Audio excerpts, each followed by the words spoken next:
G'day YouTubers, and thank you for tuning in to today's very different video on YouTube. Today, you remember I showed you and how disgruntled I was when I saw some schoolgirls basically pulling out some of those bluebells? Well, of course yes, I was actually totally wrong. Those bluebells here are not the bluebells that I'm actually after for. The ones I'm actually after for are actually those ones right there. But those ones that I found at like my college in a sense. So I'm going to actually show you some differences between those two bluebells here, and there's actually a very huge confusion at this time of the year because, you know, spring is pretty much the time of the year where flowers are starting to bloom, birds are breeding, and bugs are awakening, and there's a lot of animal births going here. You know, life is pretty much regenerating. That's how I can really say about springtime.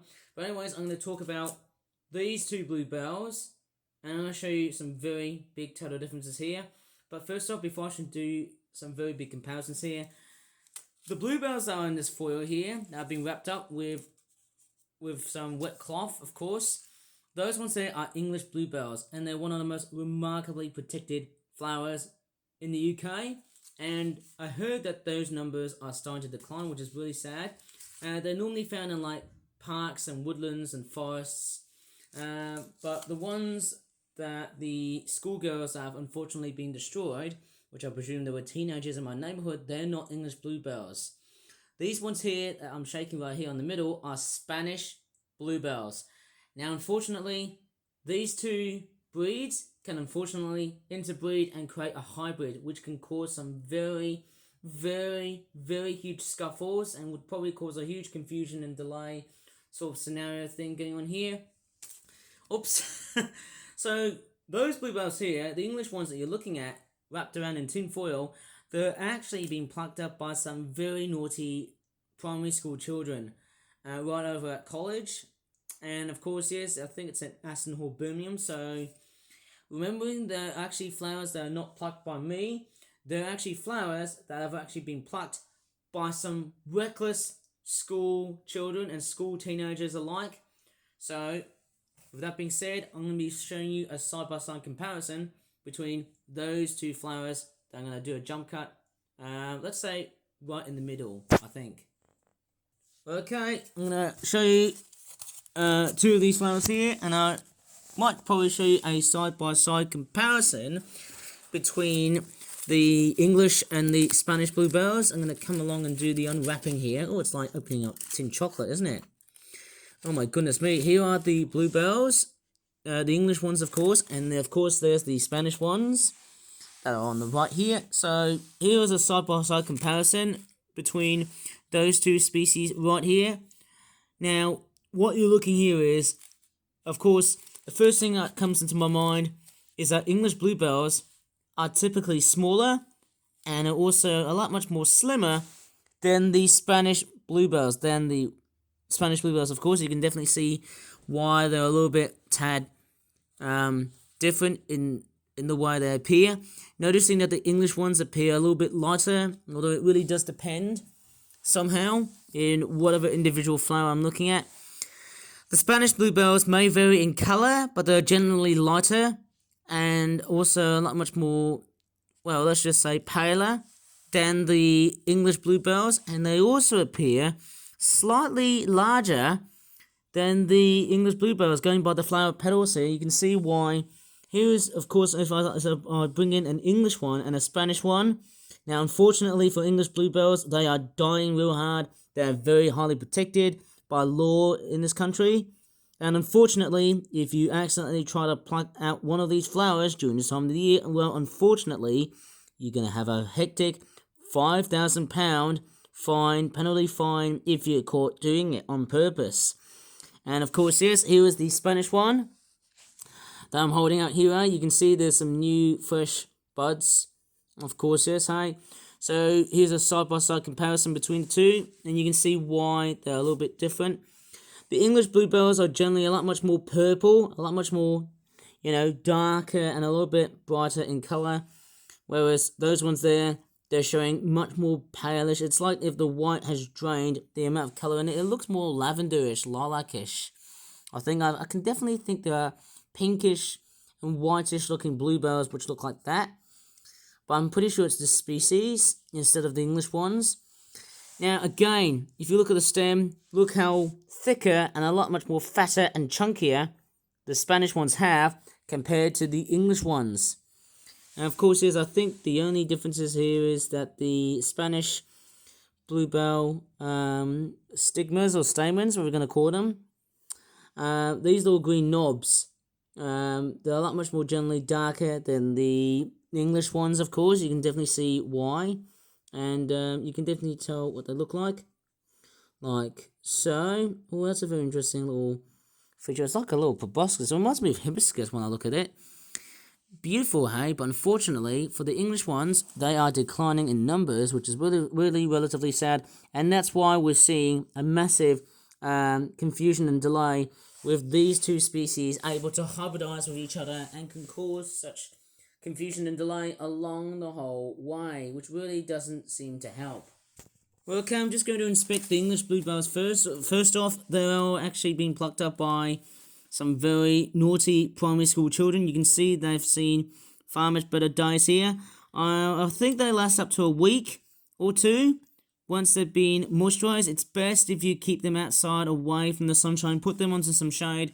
If you're keeping bluebells, of course, they'll die eventually, of course. And then, well, I'm going to talk about the life cycle of the bluebells, of course, as I'm making this video here. So yes, in around January and February, they do an initial growth sort of stage thingy, and then around later February and March, they just appear as bluebell shoots, I think. It's the same thing with the Spanish ones, of course. And I think they sort of die off during, I'd say around the summer. But most importantly, during around June, you can actually plant bluebells, but they take about 4 to 5 years, I think. And I think that's probably one of the saddest aspect about bluebells is that they, you can grow bluebells from, little seed pods and stuff, but they take a fairly long time to grow. So, of course, as you can see, why they're so different. And, of course, yes, depending on colour and tone you go, I'm pretty sure it's not colour. I'm pretty sure it's the size. You can definitely tell why the English bluebell is straightforward smaller, whereas the Spanish ones, they are much more a tad larger, and so they're a fair bit wider. So you can see why there's a total difference between both the English and the Spanish bluebells. I'm pretty sure it's the Spanish one, I think. And those ones there, they are the English bluebells, as you can definitely tell.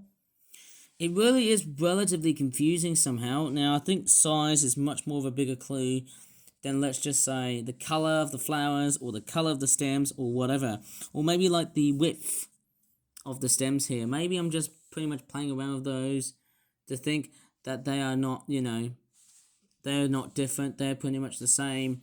Well, unfortunately, they are very different in various ways. Now, habitat-wise, English bluebells, or common bluebells, as you like to call them, of course. There's one of the petals here from the Spanish bluebell, of course. Well, English bluebells, they're normally found in like woodlands, parks with trees around it, and forests. Whereas the Spanish bluebell is normally found in like common roadside urban gardens, I think. So that's how I'm sort of thinking about it, and I might as well just show you where those Spanish bluebells are. And if I open the window here, sorry, I nearly just had a very weird food and slip without a person walking outside. I'm being very sensitive here. That there is a ginormous Spanish bluebell weed growth thingy. You can definitely see how much green. It's a complete kaleidoscope of green, seeing all of those bluebells outside with the traffic outside here. And of course, yes, you can definitely tell why this root flower has just grown underneath this tree, and it really has caused a whole bunch of confusion and delay here. So that really is quite unfortunate, seeing Spanish bluebells. They are taking over and could potentially, unfortunately, pretty much make the English bluebell go extinct and probably put them into jeopardy and probably destroy and pretty much decimate the native species that we've got to contend with, which is, of course, one of the saddest aspects about those plants. It's interesting why, there are a lot of Spanish and English bluebells outside. And that's where those two bluebells, obviously, I can definitely tell why am I sort of confused here. Are straightforward, confusing to tell. Of course, I think habitat-wise might be a big clue. As a bit of a peak reminder, the ones that are wrapped up in tinfoil early on, there were, of course, English bluebells, as I'm just having a bit of a peruse here. Somehow that's how I can vaguely remember, of course. Now, looking at how much I've just seen, so much carnage, now this really does pay a huge price.